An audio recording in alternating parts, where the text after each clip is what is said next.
Good morning, everybody. Good morning. Welcome to Plymouth United Church, whether you're watching online or you're here on site. We're glad to have you with us.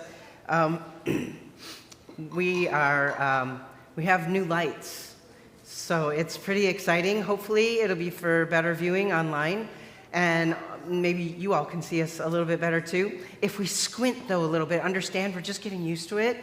So that's kind of the fun thing about learning curves.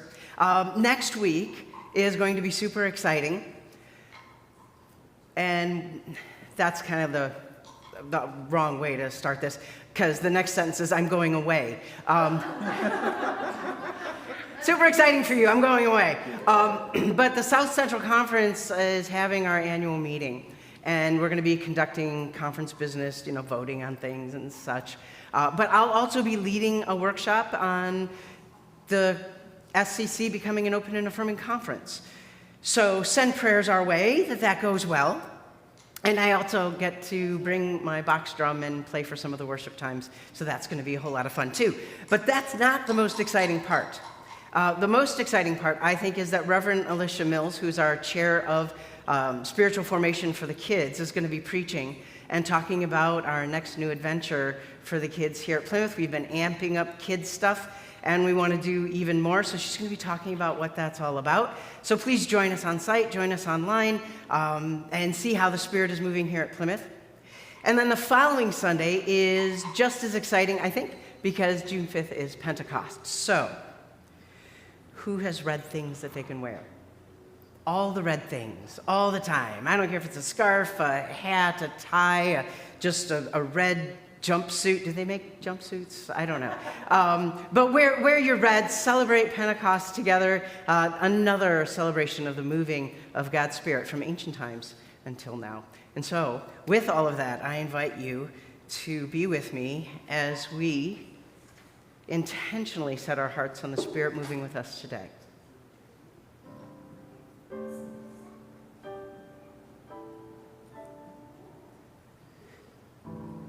We know that the divine is with us all the time. That imbued in all of life, in all of creation and everything that we do, holy love companions us. This moment is setting ourselves in that space on purpose, the space that we are kind of accidentally in all the time, or that we take for granted. Right now, we don't take for granted that we're gathering together on purpose. That we get to breathe in that which moves us and inspires us and encourages us and comforts us. Into our bodies, we allow the Spirit to fill us right now. In every nook and cranny, every space that could really use the support, or the space that maybe you're like, it's fully saturated. I don't know if I can take any more of God's Spirit there. Allow it to move through that space to the places where you need it. Like water coming down from the sky. We've had some of that today, last night. Saturating the ground. And one pocket of ground that's too saturated, it just allows it to absorb farther out to the places where it might not naturally flow because it's uphill or more dense. Allow that Spirit to also flow in your heart, into your emotions, with all that you're feeling. How are you feeling? How is the Spirit challenging you or comforting you emotionally? And where can you absorb holy love into your emotional self?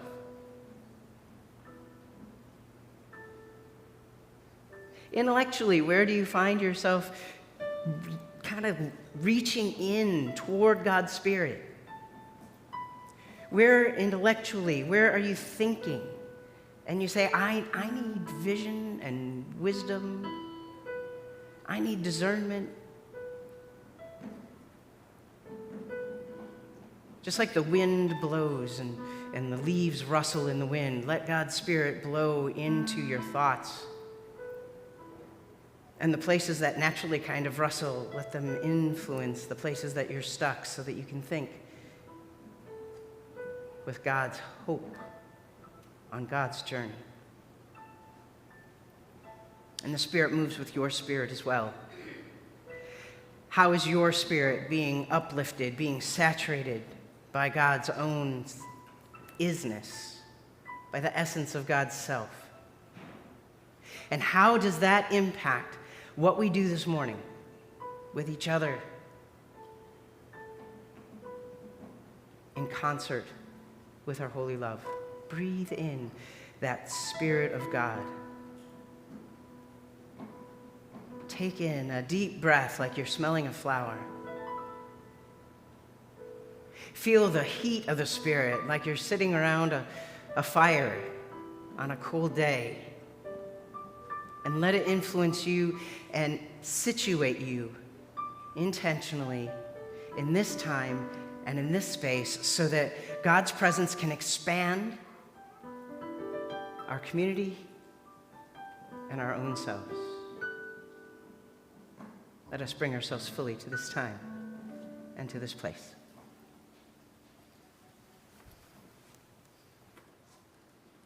Please join me in our responsive call to worship. Whoever you are, wherever you are on life's journey, you are welcome here. We are all welcome here. Gathering spirit to spirit. We open our hearts. Come, let us be open to all that is sacred and beautiful. Blessed be all the names of love. Please join us as we sing Be Now My Vision from the New Century Hymnal number 451. So you can find out yourselves.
Our first biblical witness is from the Gospel of Mark, chapter 2, verses 13 through 17.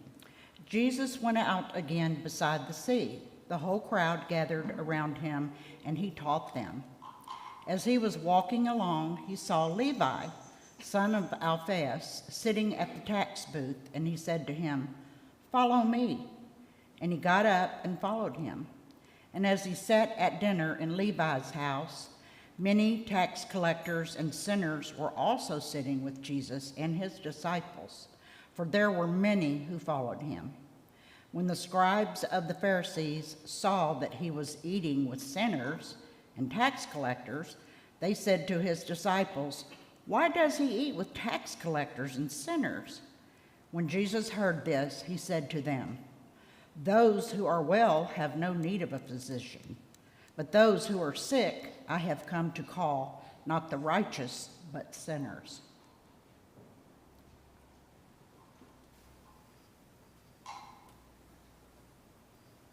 Our contemporary witness today is called Difficult Day, and it's by Catherine Wallace. And remember that this is the third week of Mental Health Awareness Month. Today was a difficult day, said Pooh. There was a pause. Do you want to talk about it? Asked Piglet. No, said Pooh after a bit. No, I don't think I do. That's okay, said Piglet. And he came and sat beside his friend. What are you doing? Asked Pooh. Oh, nothing, really, said Piglet.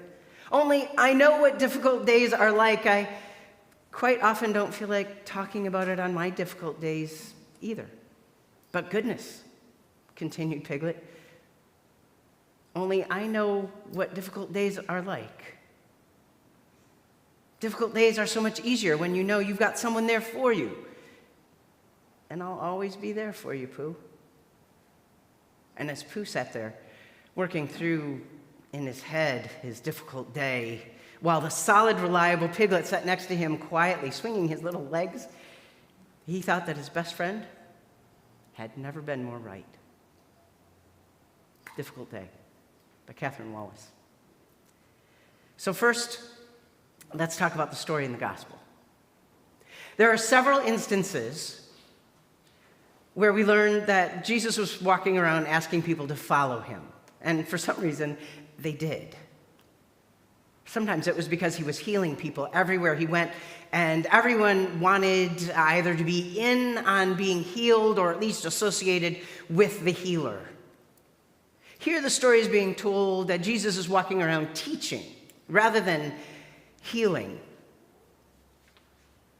Specifically, we're told that he passed by Levi, the tax collector, and recommended to Levi that he follow him. And who's to say that Jesus wasn't just saying that randomly to everybody? Hey, why don't you follow me? You should follow me. Do you want to follow me? Come on and follow me. Specifically, though, we know he said this to Levi. Regardless of how many people he asked, Levi did say yes. But not only did he say yes, Jesus and his disciples were invited to Levi's house for dinner. We're told that there were, quote, tax collectors and sinners at the table. We know what that means. So here there were Jesus, the disciples, tax collectors and sinners, and Levi himself, a tax collector, and honestly, most likely a sinner. So were these other people Levi's friends? Were they Jesus' followers? Were they a combination of the two? We don't know. It sounds like it was a fun party to be at, a place I'd like to be invited to. Somehow the scribes of the Pharisees found out about it, and the story says that they saw that this was happening. How? It seems pretty clear that they weren't invited. How did they find out about this? So imagine with me, if you will, I think that they were spying on Jesus, that they were kind of lurking around, hiding behind bushes. What's he doing now?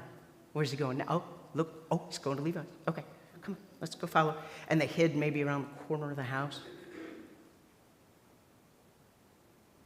And then in their lurking, after the party, they're skulking around in the shadows, maybe like the paparazzi. And as soon as they left the house, they're kind of following to see if the disciples get into a little clump on their own. And when they do, they say, why is Jesus having dinner with tax collectors and sinners? They don't ask this innocently. They want to sow discord in the group, to make them question their teacher's motives and morals, and most likely to insinuate that the disciples should know better. I mean, after all, you're better than them. What are you doing, hanging around with those people? Why is Jesus making you do that? Don't you know that that's bringing down your reputation? Don't you know what that's doing in the public eye? Don't you know what kind of a reproach that is? What do you think about that, huh? Now, this is a great tactic.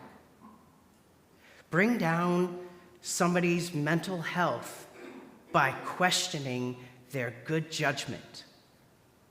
Make them double guess everything that they're doing and to question their leader, the person that they're relying on for good information, for solid morals. Make them question everything. Have them spinning in circles so that then you can come along and say, look, I know what to do. I know how to fix this. I can fix you. I can make you better. I can lift you up. Oh, it's dastardly, this kind of a game. And this game gets played everywhere, all the time. Dismantling someone's mental health is one of the reasons we need to have Mental Health Awareness Month. So that we can say to ourselves and to each other, who am I really? What really is my goal? And honestly, I have a good thinker, and I've got a good heart. My spirit is more whole than I have been told, and even if my body works okay on some days and not okay on others, that doesn't mean anything about my wholeness as a person. Even if I'm heartbroken or I can't think through a problem, that doesn't mean that I'm not a solid, whole, God-created, love-filled person. The rules that have been explained to me that are meant to knock me down, I'm not going to play by those rules anymore. All those advertisements that say, you can be more rich, beautiful, handsome, strong, this, that, enough. So buy my product, and you're going to be better than ever. That is a breaking down of our mental health every time they do that. So it's a dastardly trick, and we're going to push away from that. And Jesus hears what they're doing and understands the motivation behind it and addresses the situation, and basically he insults them. He says, those who are well have no need of a physician, but those who are sick. I've not come to call the righteous, but for sinners. In other words, if you think you're too good for me and my friends, bugger off. I'm not talking to you anyway. I don't need your approval of what I do and what I teach. So, go somewhere else. Spread your lies. Better yet, don't spread your lies. Just stop. Okay, so that's the gospel reading that we heard. Let's talk about Our Contemporary Witness by Catherine Wallace, writing this Winnie the Pooh story. You can find her, by the way, on her Facebook page, I Know I Need to Stop Talking. It's really quite a great Facebook page. She's a good writer. She tells a story about Pooh going through a hard time and Piglet being willing just to sit there with him, not requiring Pooh explain anything, not suggesting that he should put a smile on his face to drive away his troubles, not telling him all the ways that he's blessed and why today is a good day and he shouldn't be down. Piglet says, difficult days are so much easier when you know you've got someone there for you. And I'll always be with you, Pooh. I'll just be with you. I'll be with you in the midst of it. I'm not afraid of whatever it is you're going through. I'm not going to be troubled by the fact that you don't feel perky today. I don't need you to be in any certain kind of emotional or mental disposition for me to be okay. I'm going to be okay just sitting here next to you while you are you. And I still think you're wonderful and worth being with. I still think you're valuable and worth being with. These two friends know each other. They know how to be with each other. All those silences that they experience, not awkward for them. They can share space just for the purpose of being with each other. And this reminds me of Jesus and how he was able to share space with anyone. Tax collector, I think you should follow me. Fisher person, why don't you follow me? He even had some religious leaders follow him, and he was okay with that. He didn't abide others to insult those that he hung around with. He invited anybody who he passed by to join. Our theme for the year is Draw the Circle Wide. Our goals are to invite everyone that we meet to be a part of Plymouth, to hang around us, to join us. Consider yourself a sinner? Me too. Consider yourself a saint? Me too. Tax collector? Taxpayer.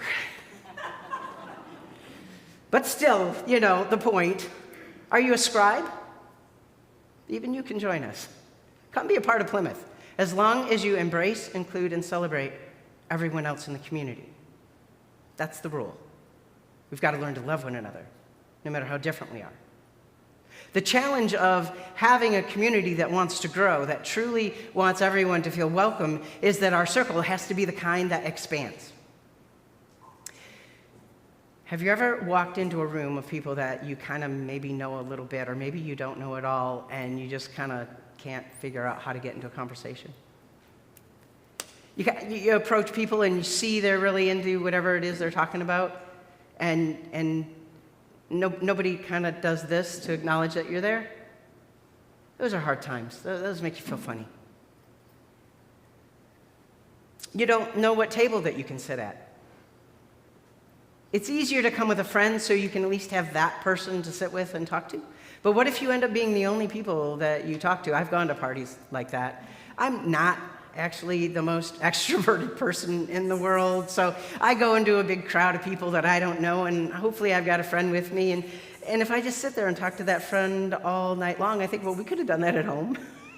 We didn't have to come here for that.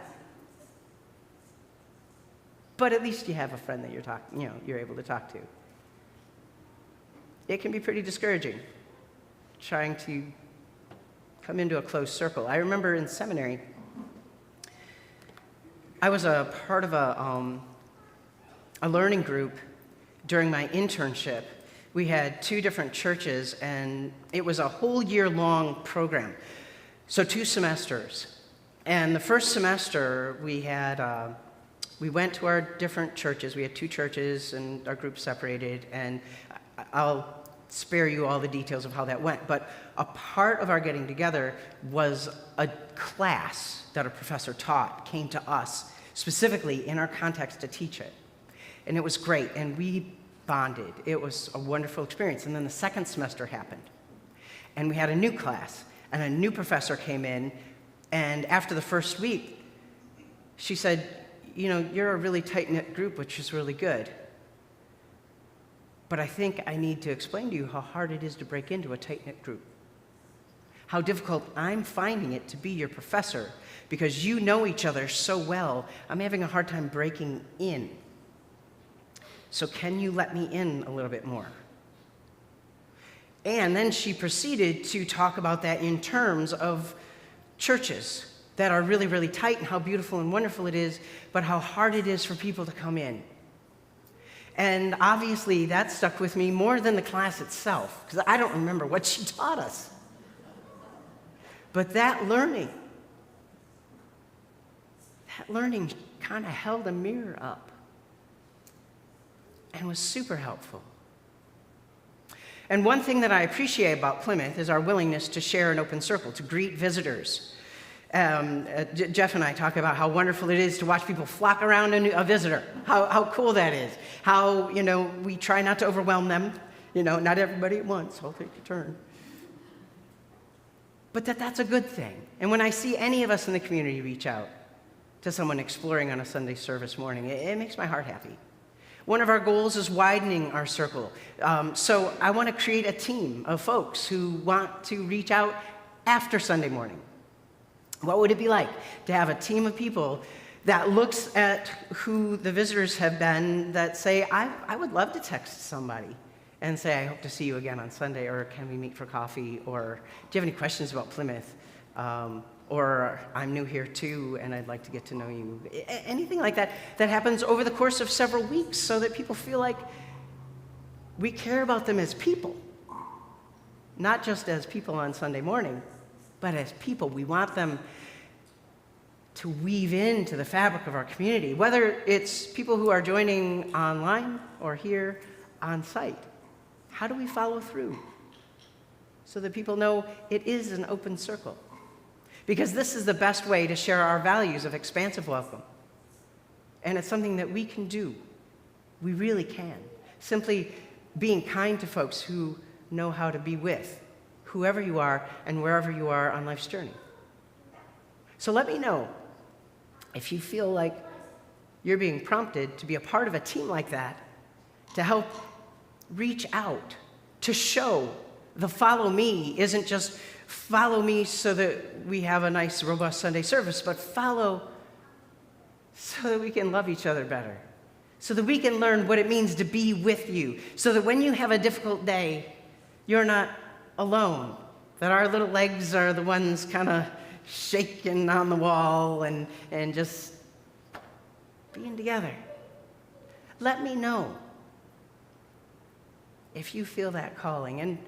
And for all of you who are testing the waters of Plymouth, whether it's online or here in the building, you truly are welcome here. We're mostly tax collector and sinner types, but we know how to have fun, and we know how to be together on difficult days. We're glad you're here, and we hope that you'll decide to join us. But mostly, we hope you know how incredibly valuable you are, just because you're you, and God made you, whoever you are and wherever you are on life's journey. So if you're in the midst of difficult days, we can breathe together. If you're high on top of the mountain, we can dance together. It's all about Plymouth being authentic and open and expansive and being with. And with that, my friends, peace.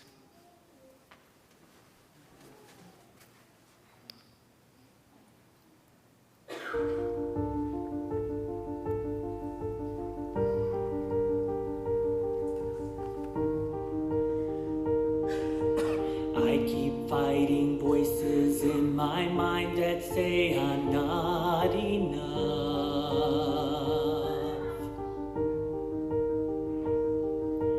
Every single lie that tells me I will never measure up.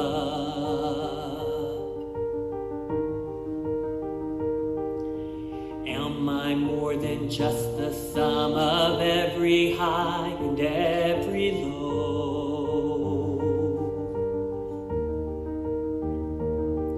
Remind me once again just who I am, because I need to know.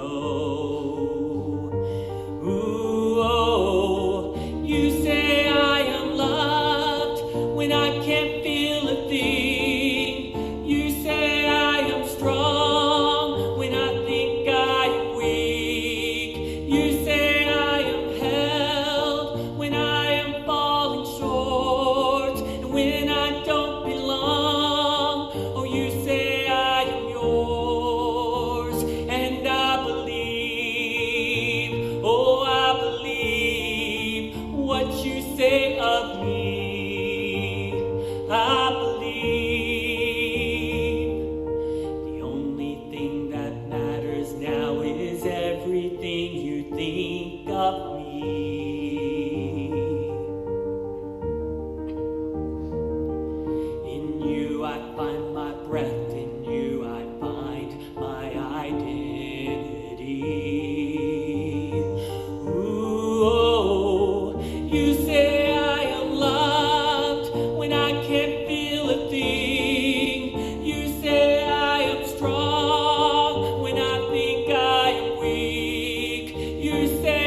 your feet.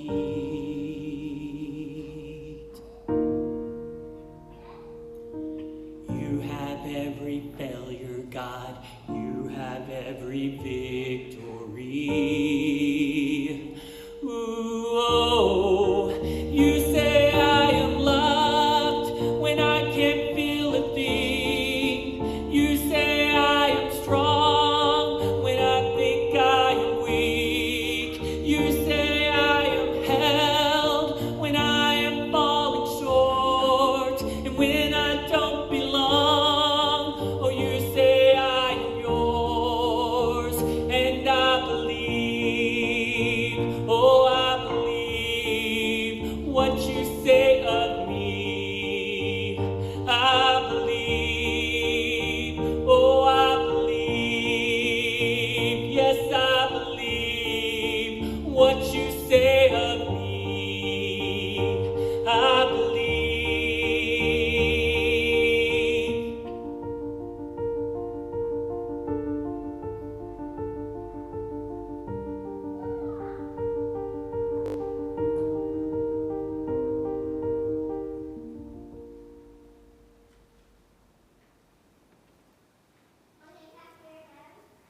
Please join your hearts in prayer with mine. Taking a deep breath in and believing that we are loved, and knowing that the concerns that we have are the concerns that God has too.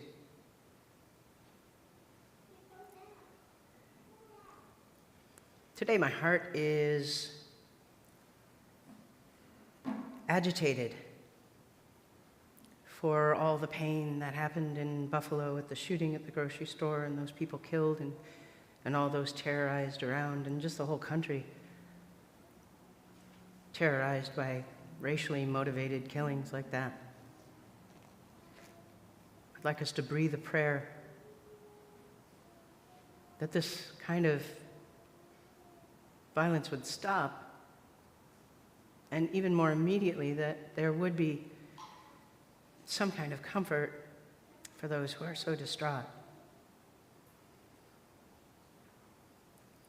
And that we would be a communion of people, knowing that we are predominantly white, that we can show evidence that we are loving and expansive to people who are black and brown and of different ethnic origins and who use different languages. And that even if this isn't the place for a particular family to be a member, that we value and love them when they visit. Holy Spirit, help us to figure out how to show evidence of that. My heart is also agitated for all the LGBTQ plus people, especially families of trans youth who are picking up and leaving Texas because they're so dang scared. And it's not just in Texas, so many places around the country. So we breathe in a prayer for them, that we can be their strength, that we can be a place that's safe, and that the Holy Spirit will follow them wherever they go and keep them safe. Help us to be able to show evidence that we can love expansively in their direction. And I want to invite you, we've got house mics, and I didn't share this with anybody, so, but if you have something agitating your heart, just not a full sentence or anything, just shout out an incident or a word or a name. And if you're watching online, put it in the comments, just whatever it is that your heart is agitated and you want God to move on behalf of. Ukraine. Addiction. Poverty. Domestic violence. Rage.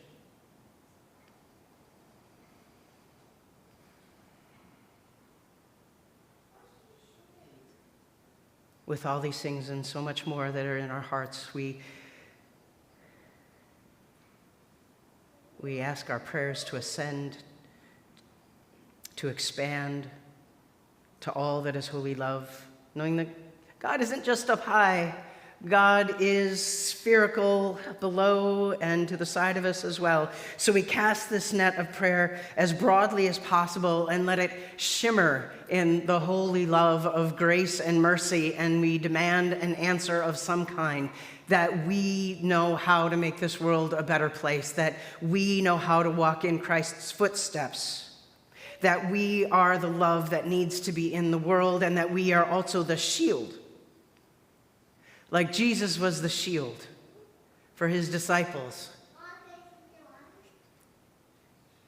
Help us to be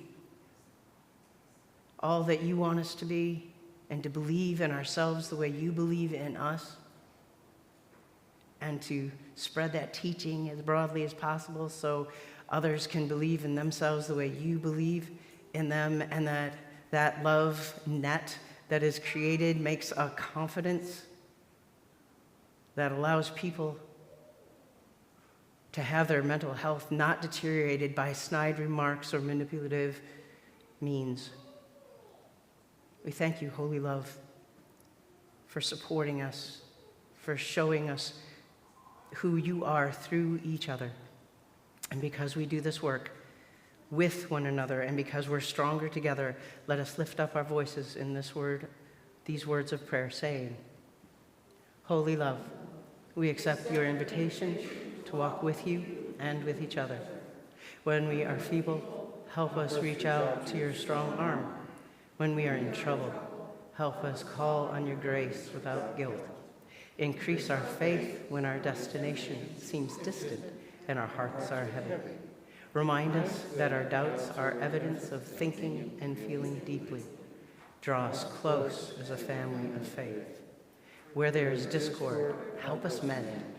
Give us ears to hear each other and hearts to love beyond our fears. We long to know your sacred presence more fully each day and share it with each other. We yield to Spirit. Show us how to live more honestly and to see the needs around us so we can make a difference. Our hearts are grateful and sing praises for the beauty, wonder, and mystery of love.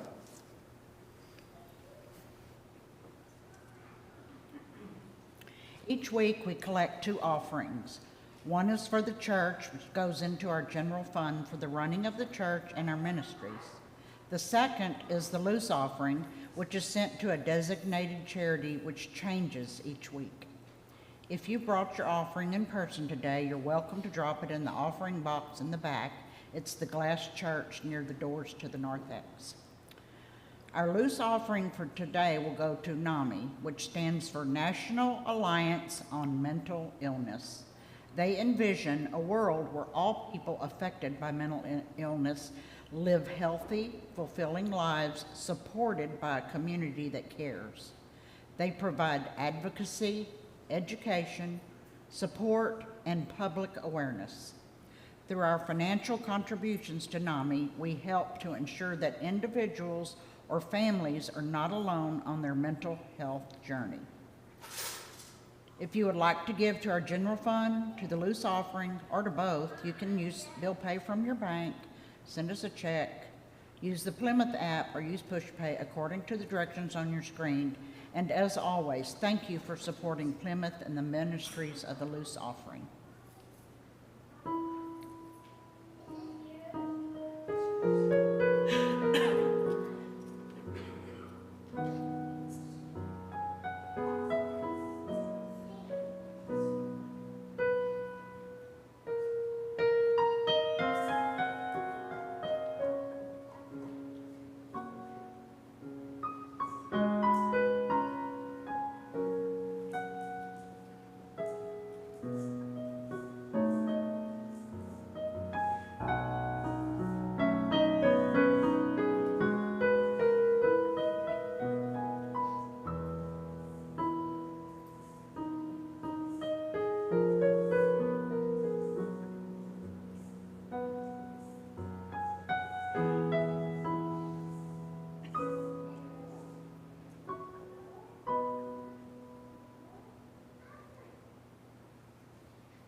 Please be seated.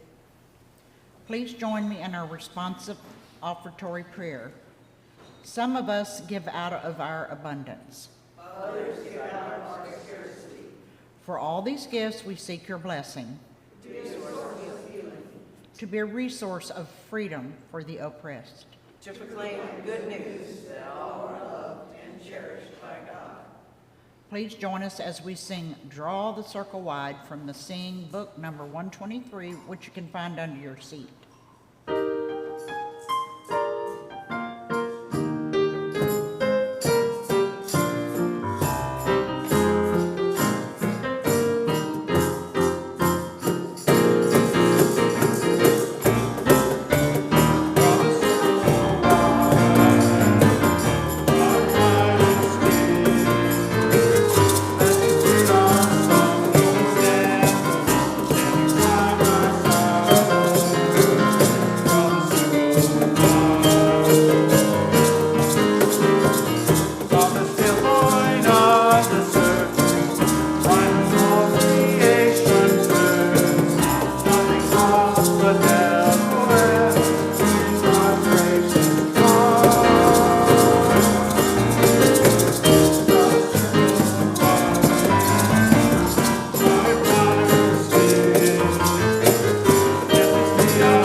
And now, my friends, after a service that has gone up and down with your emotions, that's been joyful and also had some real solemnity, it's time to go from this moment to whatever it is you have next.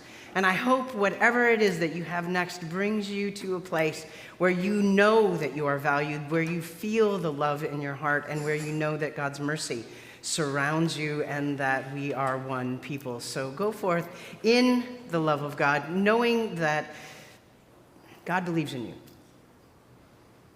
You think it's important for you to believe in God. It's more important that God believes in you. So go forth knowing that God believes in you. There's a wonderful, beautiful world out there for you to engage in, and that you are peace in this world, and you are peacemakers.